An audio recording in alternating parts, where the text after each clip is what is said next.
Anthony, once a respected bank manager, found himself pushing a lowly wheelbarrow, a humiliating rank compared to his former life of wealth and service and importance, all due to baseless accusations of theft from his company. Coming to work one fateful Monday, only to find a termination letter on his desk. His account frozen, his house and cars taken from him by his company. Anthony was hurt, depressed, and heartbroken on the sudden situation he found himself in. He was left with no choice but to seek help from a job that was below his previous status, wheelbarrow pushing. The weight of his misfortune was increased by his wife's endless complaints, cursing Anthony for his inability to provide her with the lavish lifestyle she wanted. As if this weren't enough, the dagger of betrayal entered even deeper when he sought help at his brother's house, only to be met with a sight that shattered his soul. His own wife lying on his brother's bed in a forbidden embrace with his flesh and blood. The pain of witnessing his wife in such a shameful act with his younger brother was almost too much to bear. Rather than being greeted with mercy or repentance, Daniel, his own brother, heartlessly ordered him out as he shamelessly continued sleeping with Mirabel Antoni's wife. The sense of betrayal that entered through Anthony's veins was a torment beyond measure as he left, heart heavy with the forthcoming return of his unfaithful wife. Days turned to weeks with no sign of his wife returning, leaving their 2 sons under Anthony's care. It became obvious that she had abandoned him in pursuit of a more luxurious lifestyle, mercilessly disregarding her children in the process. Even as Anthony toiled tirelessly pushing his barrow, trying to make ends meet and care for his sons, the burden of humiliation and betrayal weighed heavily upon him. A few weeks later, Anthony's 2 sons were chased out of school because of his inability to pay their school fees. His landlord, on the other hand, has issued him a quit notice. Anthony's life was in shambles and no help was forthcoming. In a final act of pain, Anthony swallowed his pride and returned to his brother, hoping for a glimmer of hope in his hour of need. However, the response he received was nothing short of wickedness. "Lazy man, do I look like your bank you stole from?" Daniel said to him, without a little bit of sympathy. To worsen the situation, Daniel called out to Mirabel, who came out from the room and hissed, seeing her husband. "Have you spent the $1 million I sent you, dear?" Daniel said, hugging Mirabel in the presence of the heartbroken Anthony. Patting Daniel's hair, Mirabel replied, "It has finished, babe." Without wasting time, Daniel transferred another money to her account, while his brother has been there, begging for help. As Anthony tiredly went back to his humble abode, the walls closed in around him, suffocating him with the weight of his shattered dreams and broken trust. The agony he carried was not just the physical toil of pushing a barrow, but the emotional burden of betrayal and abandonment by those he held dear. In the dark shadow of an uncertain future, Anthony stood alone, a testament to the cruel suffering of life that fate had dealt him. His sudden poverty wasn't ordinary, as his brother, whose sudden wealth was still a shock to people, used his destiny to make money. Daniel, a final-year student at one of the famous universities in the country, was influenced by his friend to join a cult, which will see him having excess money immediately he completes his education. He was ready to do all it takes to be rich, without minding if someone would go down for it. Rendering his brother poor was one of the sacrifices he had to make to get rich, power, and authority. Seeing his children at home while other kids were in school was Anthony's worst nightmare.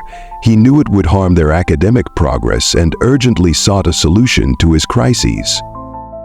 With the help of a friend, Anthony secured a loan from a community lending group, intending to repay it later. He rushed to his children's school and settled their outstanding fees, allowing them to resume their education. One fateful morning, Emmanuel, Antony's second son, felt unwell and restless. He didn't want to go to school, but with no one to watch over them at home, Antony insisted they go. After quickly bathing and feeding them, he walked them to school before heading off to push his barrow for the day. When school ended, Ken, Antony's eldest, went to fetch Emmanuel. As they journeyed home, a heavy rainstorm struck, with thunder adding to their anxiety.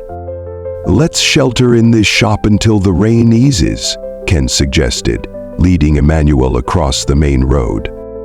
However, in a tragic moment, Emmanuel, seeming controlled by a mysterious force, dashed onto the road. Despite Ken's attempts to stop him, a driver accidentally struck Emmanuel with his car, causing him to collapse. Ken rushed to his brother, grabbing him as he cried for help. Passers-by quickly gathered, rushing them to the hospital. As doctors demanded payment before treatment, Ken called out his father's number to the people, who found his father in panic, trying to reach out to him. Racing to the hospital, the doctor refused touching the dying boy until the half of the bill is deposited. Antony had to sell his phone and add the money to the one he had on him to contribute to the bill. Before he came back to the hospital, the tragic situation had taken a bad turn. The news he was about to hear was the one that will bring forth pain to him. Sadly, the doctor informed Antony that Emmanuel had died as a result of the internal bleeding from his injuries. Filled with pain, Antony blamed himself for not keeping Emmanuel at home. Antony cried endlessly, causing the people around to gather, consoling him. With the strength of a man in him, he managed to gather his broken pieces.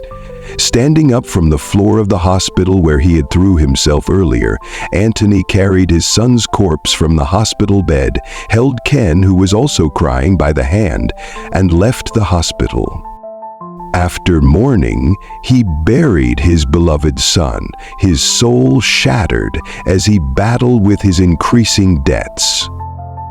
Desperate to evade creditors, Antony went into hiding while Daniel and Mirabel wined and dined in their wealth, neglecting the suffering of Antony's family. Daniel's riches increased by the day as he had completed his task of ending his nephew by spiritually controlling him to cross the main road. Driven by a dark agenda from his cult, Daniel set his sights on fulfilling another evil task, taking the life of one of Antony's family member. In secret, he began planning and plotting, devising an evil plan to execute his wicked mission. The following day, Daniel informed Mirabel about his unexpected trip to Dubai and entrusted her with the responsibility of looking after the house in his absence. He handed her a huge amount of money, to which she responded with a smile. Without wasting any time, Daniel got into his car and quickly drove off, leaving Mirabel alone in the house. As evening approached, around 7 o'clock, a gang of criminals forcefully entered the premises, overpowering the gateman and barging into the house where Mirabel was engrossed in watching television. They commanded her to lie down, claiming to be there for a robbery. Pretending they searched all the rooms in the house for money. After their search, they instructed Mirabel to accompany them outside, her compliance being compelled by the threatening presence of their guns.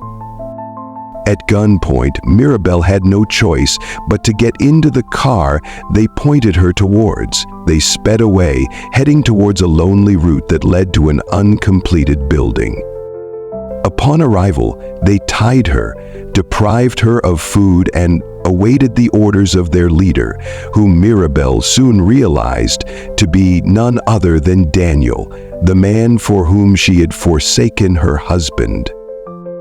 It dawned on Mirabel that these were not mere kidnappers driven by the need for money, but an evil plot planned by the very person she had placed her trust in. Soon enough, a call came through on their phone, and a deep command was issued from behind her, instructing them to kill her without hesitation. Recognizing the voice as that of Daniel, Mirabel's tears flowed uncontrollably as she was faced with the harsh reality of the consequences brought forth by her desire for a luxurious lifestyle. In that moment of despair, she wept profusely, but it was too late to undo the irreversible course of events set in motion by her fateful decisions.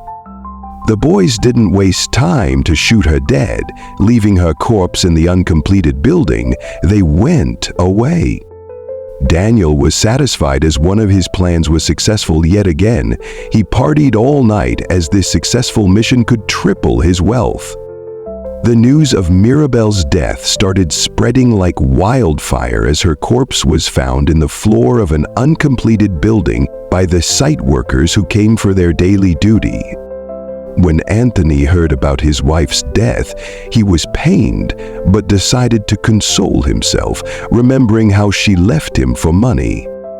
How come she died in a building construction site? Who has a hand in a death? Anthony said in deep thought.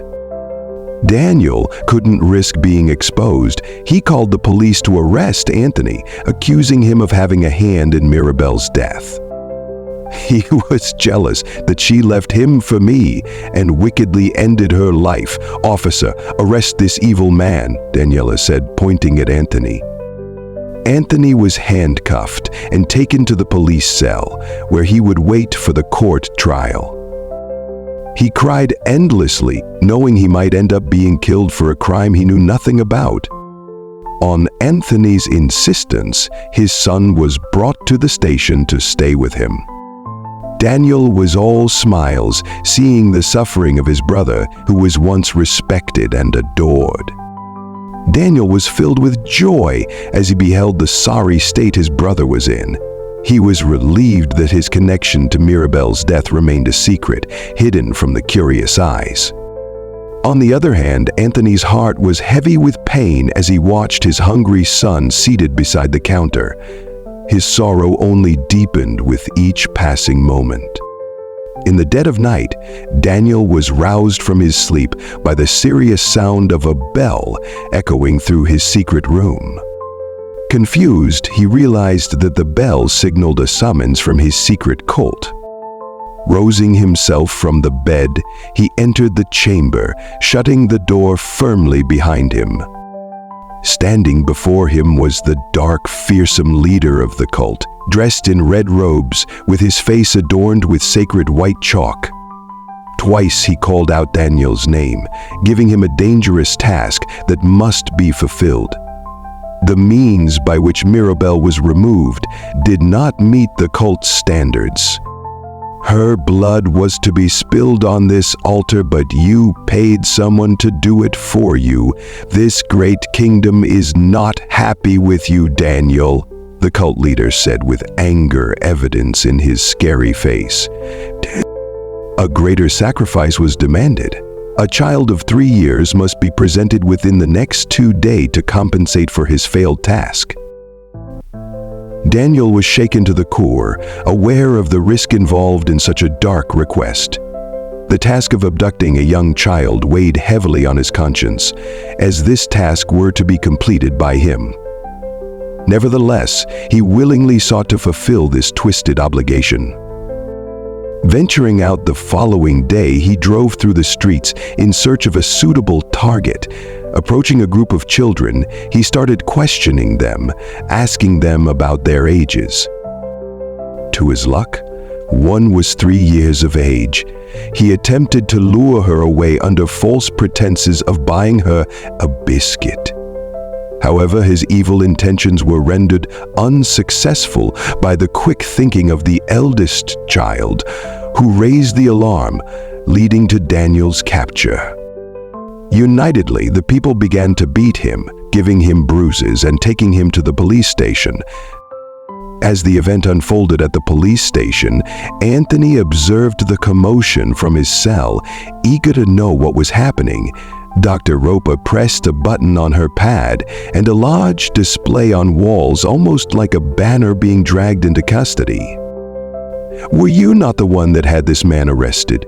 So you're a kidnapper? I believe you're responsible for the death of the late Mirabel, the policeman said, locking him up and releasing Anthony. Amidst the commotion, Anthony came out of the station with his son, whom he held by the hand.